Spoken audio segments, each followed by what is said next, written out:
Whispers in the Asylum. In 1987, a group of urban explorers sneaked into the abandoned Greystone Mental Asylum, a notorious institution known for its history of brutal treatments and unexplained patient disappearances. The asylum had been shut down since the 1960s after a mysterious fire engulfed the South Wing, killing dozens of patients and staff. Local legends spoke of the asylum's darkest secret, the patient in room 213. This particular patient was known only as Case 84 in hospital records. Descriptions were vague, but rumors hinted at strange, unexplainable behaviors and experiments conducted on them. Some claimed the patient was never human to begin with. The room was sealed off years before the fire, yet locals said they could still hear screams emanating from the ruins late at night. The explorers, 6 friends in their early 20s, were armed with flashlights, a video camera, and a thirst for adrenaline. As they ventured deeper into the asylum, they noticed unsettling details: overturned gurneys, claw marks on the walls, and whispers that seemed to come from nowhere. The air grew colder as they approached the infamous South Wing. They reached room 213. The door, heavily padlocked and reinforced with steel, had strange symbols carved into it. Against their better judgment, they pried it open. Inside was a small, dimly lit room with a single rusted bed frame and chains bolted to the walls. The chains moved slightly, as if something unseen was still bound to them. One of the friends, Jamie, noticed a faint recording device on the floor. It was ancient, but surprisingly functional. They played the tape, and the voice of a terrified nurse filled the room. "If you're listening to this, leave now. Don't let it see you. Don't let it touch you. And for God's sake, don't." The tape cut off abruptly, followed by the sound of faint breathing. Suddenly the door slammed shut behind them, their flashlights flickered, and an oppressive darkness consumed the room. In the dim light, they saw a shadowy figure standing in the corner, its limbs unnaturally long and twisted. The figure moved closer, but the explorers couldn't move or scream. It whispered incoherent words that felt like knives piercing their minds. Jamie, holding the camera, captured every moment as their friends began to convulse and collapse, one by one. Only Jamie stumbled out of the asylum hours later. Their hair turned completely white, and their eyes vacant. The video they recorded became infamous, circulating on the dark web, where viewers claimed to see the shadow figure reaching through the screen. No one knows what became of Jamie after that night, but locals swear room 213 still holds something far worse than death. The curse of the recording. The video recorded by Jamie, now called the 213 tape, gained notoriety on the dark web. Its grainy footage showed glimpses of the shadowy figure, accompanied by muffled screams and an unnatural low-pitched hum that seemed to distort speakers. Viewers claimed strange phenomena occurred after watching the tape. Unexplained knocking on their doors at night, cold drafts in their rooms, and whispers they couldn't trace. Some disappeared without a trace, leaving only the video playing on a loop in their rooms.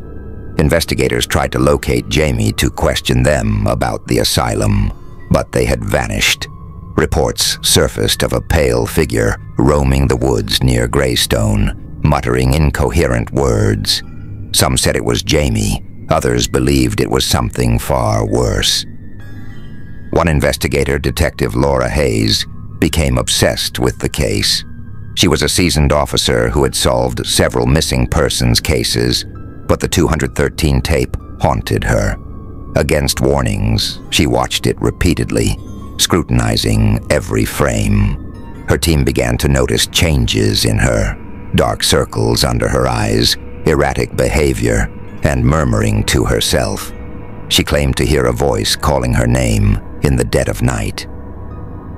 Determined to uncover the truth, Laura gathered a small team of skeptics and paranormal experts to revisit Greystone Asylum. Equipped with state-of-the-art cameras, EMF detectors, and thermal imaging, they ventured inside. As they moved through the crumbling halls, the asylum seemed alive.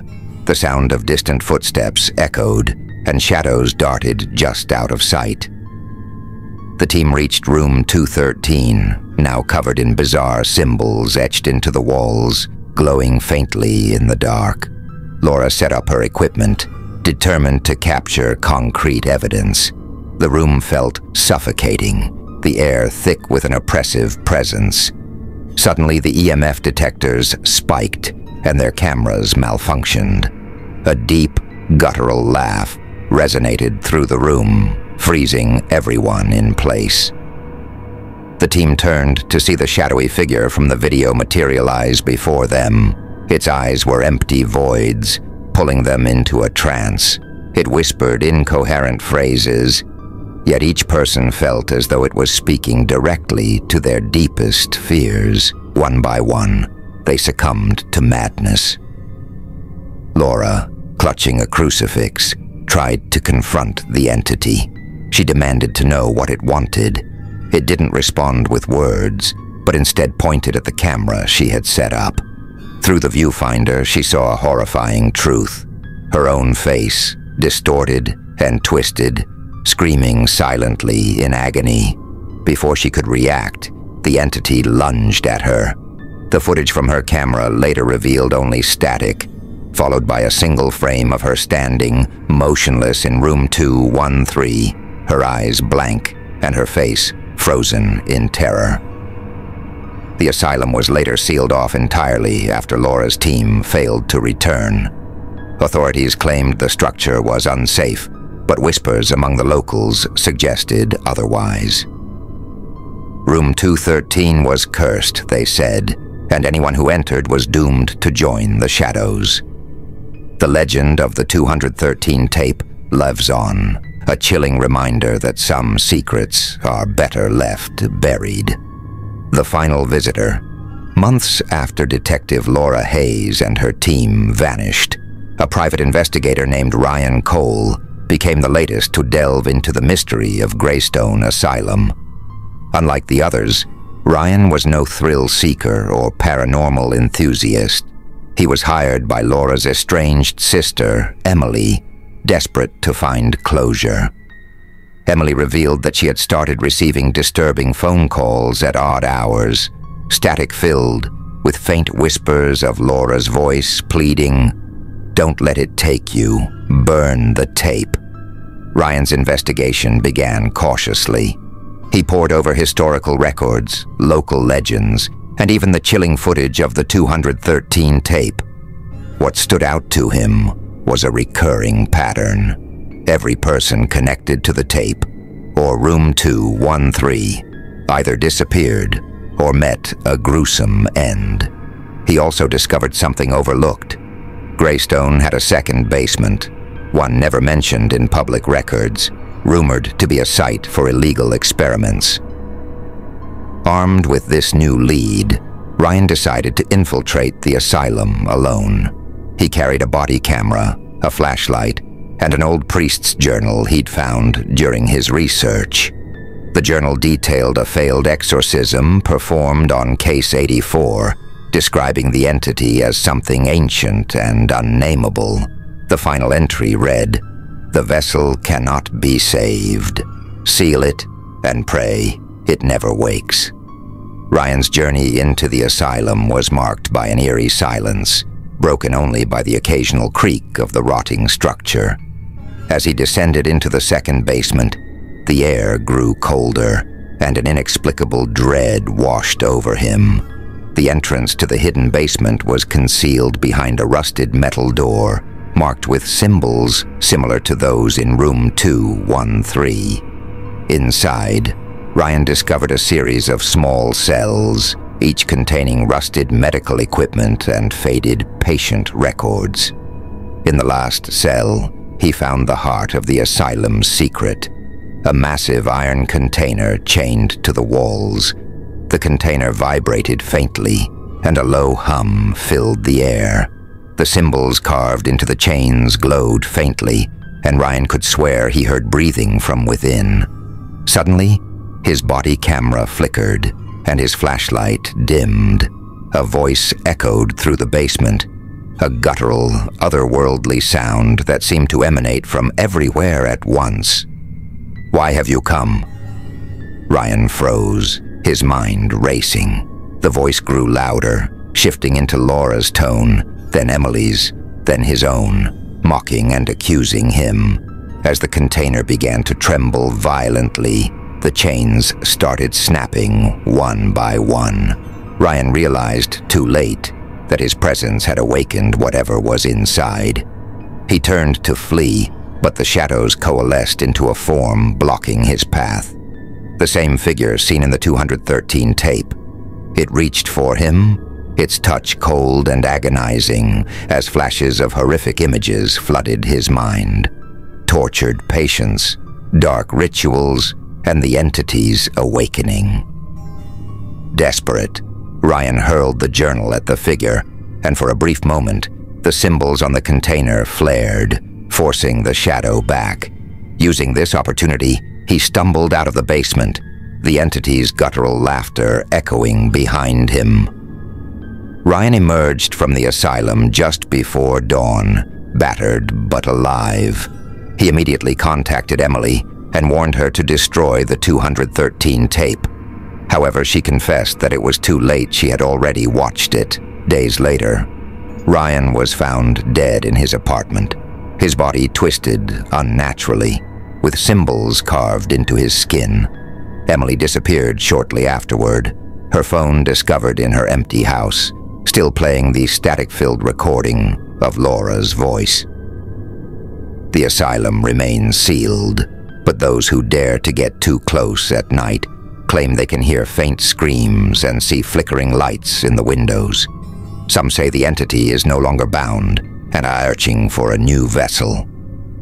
The entity escapes.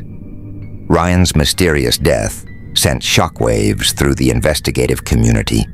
Online forums buzzed with theories, and dark web chat rooms claimed the entity was no longer bound to Greystone Asylum. Whispers suggested the 213th tape had been uploaded to a streaming platform briefly before being taken down, spreading its curse beyond the asylum walls.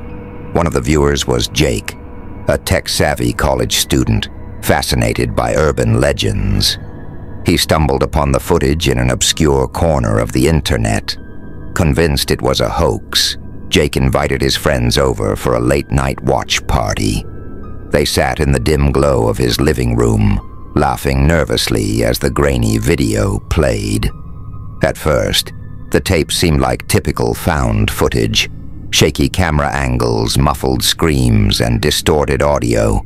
But halfway through, the screen froze on the shadowy figure from room 213. The laughter died as the image lingered for far too long. Then the screen went black, and a faint whisper came through the speakers. "Why did you watch?" Suddenly the power went out, plunging the room into darkness. Jake's friends accused him of staging the scare, but their jokes turned to panic when the whispers continued, now echoing from every corner of the house. One by one, they saw fleeting glimpses of the shadowy figure reflected in the darkened TV screen, its twisted limbs inching closer.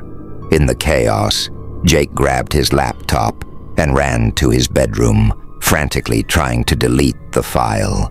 But as he typed, his screen filled with garbled text spelling out the same message: "You can't escape." His friends' screams filled the house, followed by an unnatural silence. When Jake finally turned around, he saw the figure standing in his doorway, its void-like eyes staring into his soul.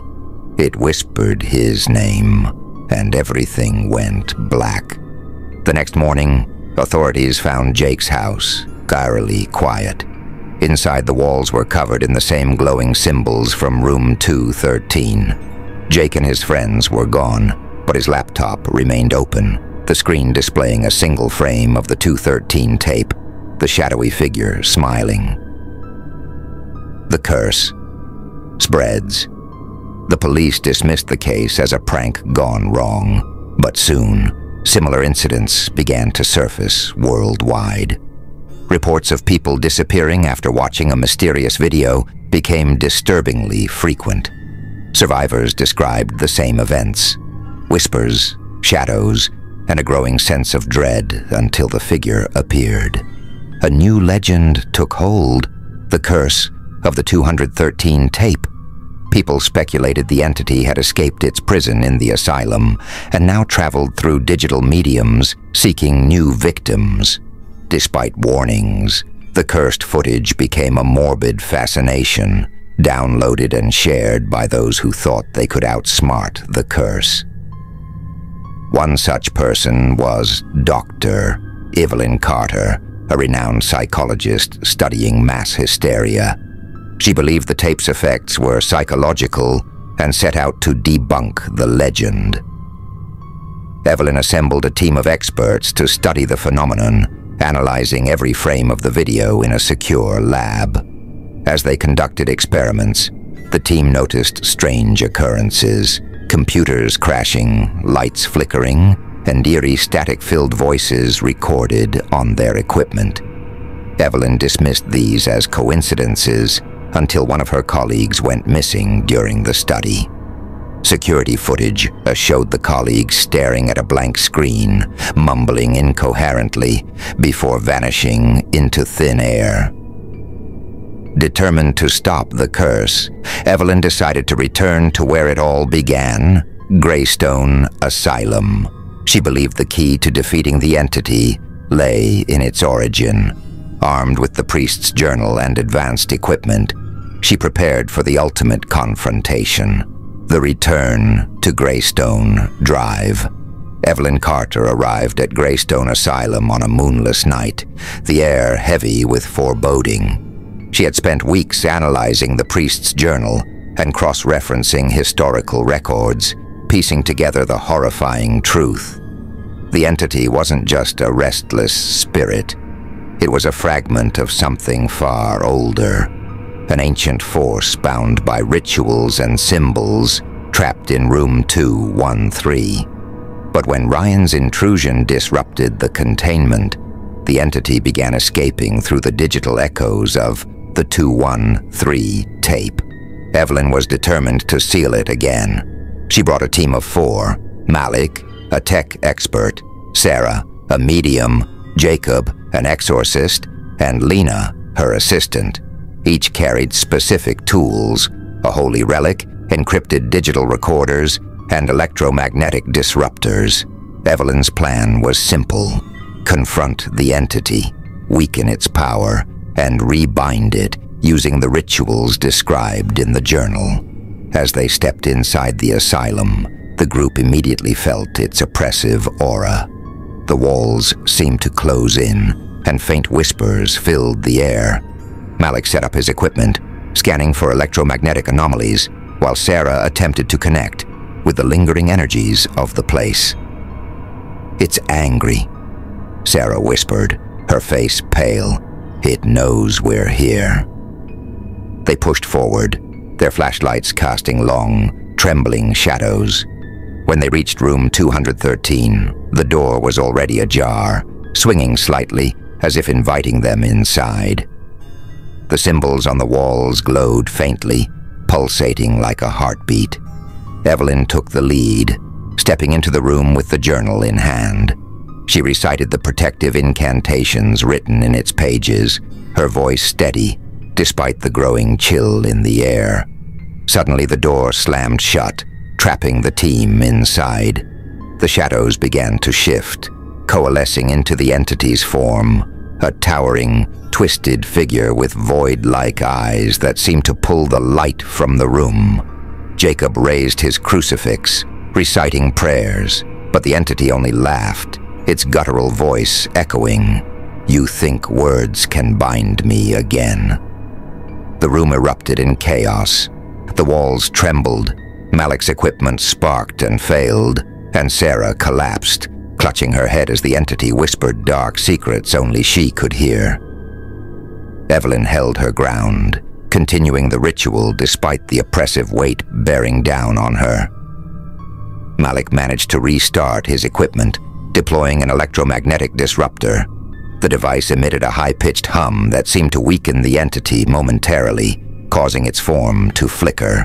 Taking the opportunity, Evelyn commanded Jacob to pour salt around the room's perimeter, creating a barrier. But the entity retaliated. It reached for Lena, who froze in terror, her scream cut short as the shadow engulfed her. Evelyn screamed her name, but Lena was gone, her body reduced to ash.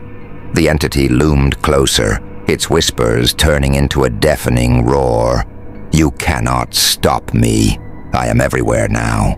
Evelyn realized with horror that the ritual alone wouldn't work. The entity had grown too strong, feeding on the fear and deaths of its victims.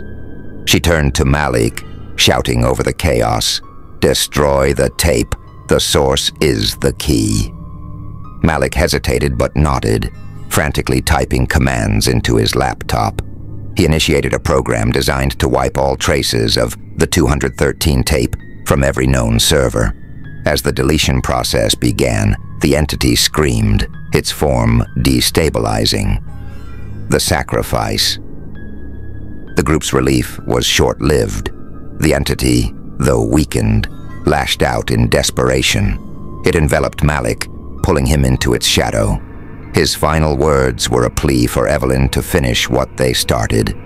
With no time to mourn, Evelyn grabbed the journal and recited the final binding ritual. The entity shrieked, its form collapsing into a vortex of darkness. The symbols on the walls flared, sealing the room once more. When the dust settled, only Evelyn and Jacob remained. The room was silent, the air heavy with loss. They stumbled out of the asylum just as dawn broke, their bodies battered and spirits broken. Back in her office, Evelyn discovered an email from an unknown sender. It contained a single file, a fragment of the 213 tape.